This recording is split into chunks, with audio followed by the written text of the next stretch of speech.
পাবদা মাছ কিনে এনেছি, মিক্সিং জারে নিয়ে নিয়েছি 1 ইঞ্চি আদা, কালো সর্ষে, হলুদ সর্ষে পোস্ত, দিয়ে দিলাম হলুদ, স্বাদ মতো নুন, সর্ষের তেল সামান্য। এইবার পাবদা মাছগুলোকে কড়াতে দিয়ে দেবো। মাছগুলো ভাজা হয়ে গেছে, এগুলোকে এবার একটুখানি সাইডে রেখে দেবো। কালো জিরে দিয়ে দেবো, ফোড়ন, 2টো কাঁচা লঙ্কা, এই যে টমেটো পিউরিটা বানিয়ে রেখেছিলাম সেটা এর মধ্যে দিয়ে দেবো।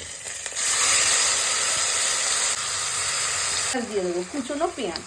কষাটাই হচ্ছে মেন। কেন পেঁয়াজটা পরে দিলাম, যাতে টমেটোর ফ্লেভারটাকেও মানে ছাপিয়ে যায় পেঁয়াজের ফ্লেভারটা। মশলাটা যেটা পেস্ট করে রেখেছিলাম সেটা দিয়ে দেবো।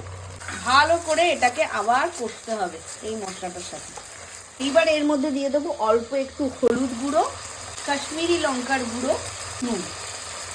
রেডি হয়ে গেছে গ্রেভিটা। এইবারে এই পাবদা মাছগুলো এর উপরে যা এইভাবে বসিয়ে দেবো। জল দিয়ে দিয়েছি।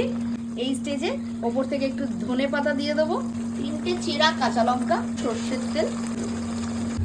একটা অসাধারণ গন্ধ বেরোচ্ছে। রেডি পাবদার সামথিং সামথিং।